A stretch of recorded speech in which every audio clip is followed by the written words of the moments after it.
It's a sad truth about working as a videographer that there is a very good chance that at some point you're going to have the police called on you.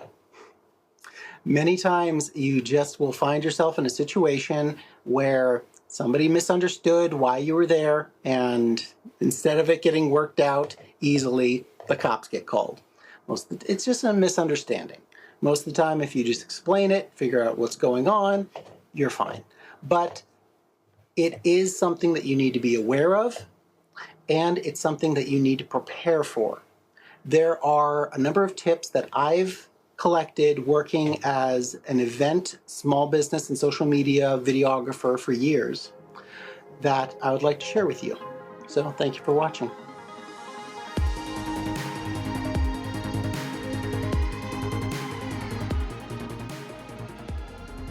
How should you dress when you're shooting an event with a lot of people? I came from a theatrical background. I actually have a degree in theater arts.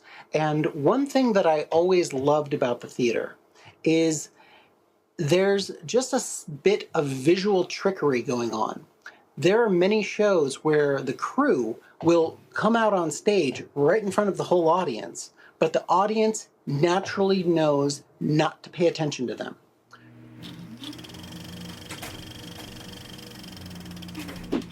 Because they're wearing all black, they don't make eye contact with the audience, and they just go about their work being very straightforward and not at all entertaining. And the people that you're supposed to be paying attention to usually are under the spotlight.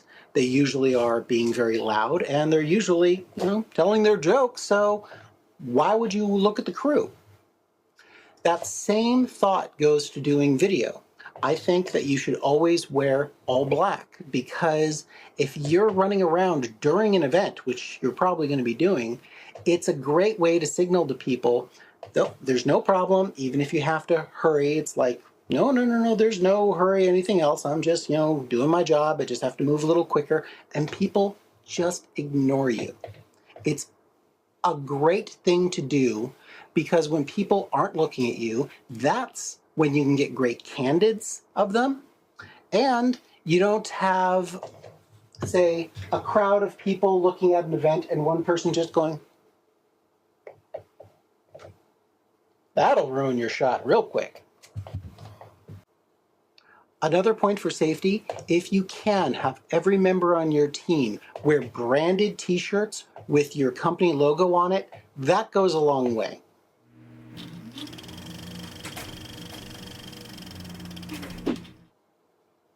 As for the equipment that you need to bring when you're shooting in public, my advice is go as light as you can. Make sure that you can move everything in one go. You can't afford to do trips to your car or to the shooting site unless you have someone who will look after your gear at all times.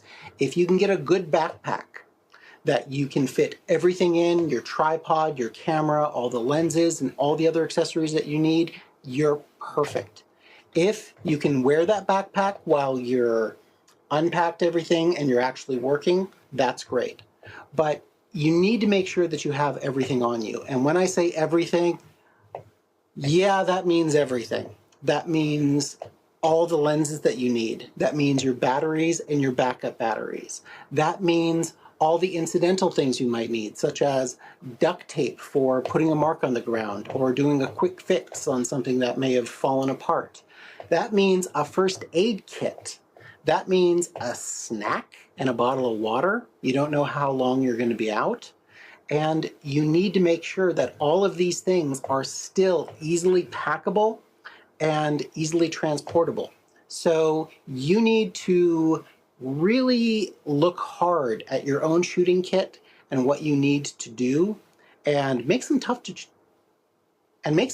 choices on what exactly you need to get rid of.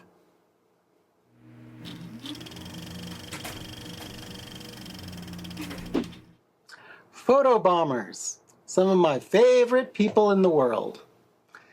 They, especially at events where things get a little boozy, you can definitely have some people that just start having a really fun time messing around with the photographer or videographer. And bless them, they're having a good time.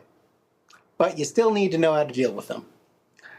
My favorite thing to do when a photo bomber is jumping behind images, standing in front, yelling, waving their arms around, just wait them out. They're there trying to have fun, and if you can play along and have fun and get a good picture of them and send them on their way, that's good. But the people I'm talking about are the people who are really becoming a nuisance and are interfering with your ability to get your job done. Well, I suggest you just outweight them. You just put your hand on the camera and just wait. They'll lose interest and they'll move. They always do. And it's a way to politely let them know that you need them to leave without outwardly saying it. So you're not being rude. You're just making it clear.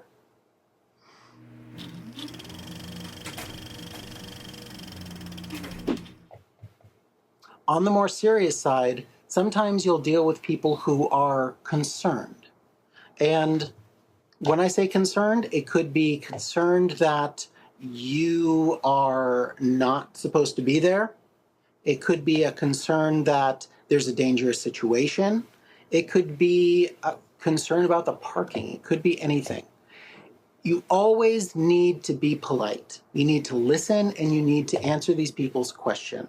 Many times at an event, someone will ask you a question because you seem like you're working, so maybe you know where the bathrooms are. And, well, just politely tell them where the bathrooms are if you know. Otherwise, say, oh, the event coordinator is right over there. You should probably ask them.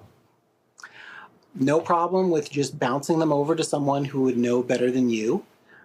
You can easily just say, oh, I'm just working this event. I don't know much about this.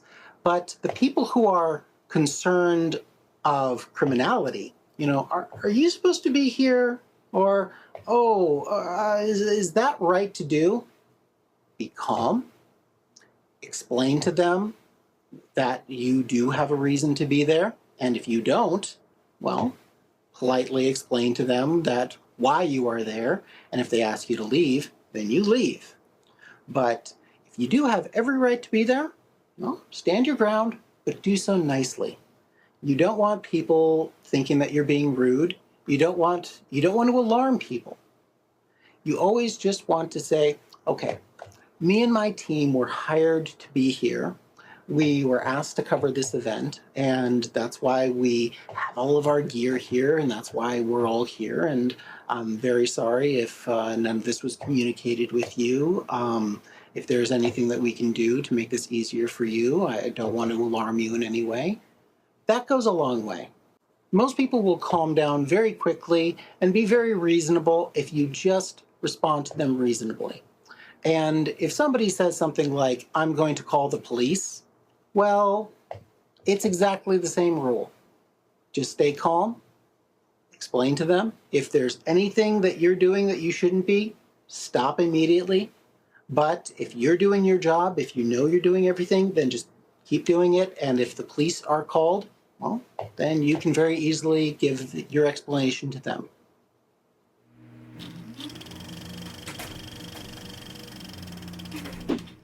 My last piece of advice is always carry a name tag.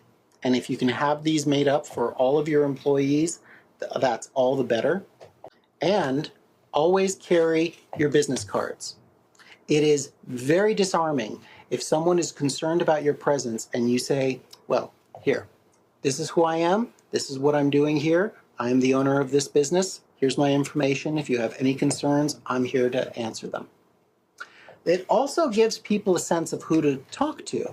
If someone is genuinely concerned about what your videography team is doing, whether that be something that they're actually doing wrong or a situation they're creating or just a misunderstanding, well, if everyone has the name tags, they can very quickly, oh, do I talk to him? Or I talk to that man right there. Okay. The last point is you don't want to alarm anyone. You want people to look at you and then just think, oh, that's a professional. doing their job. You want to stand out sometimes. You want people to see you so that they take your business card and they hire you. But when you're at an event that you've been hired to cover, I think your highest priority is not to take away from the event itself.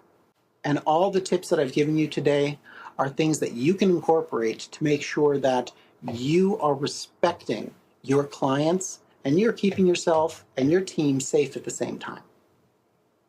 Thank you for watching. I'm Michael Bruner of Brogan Video. Remember, at its best, video is a tool for genuine communication between people, as it should be. So, get out there and share your heart.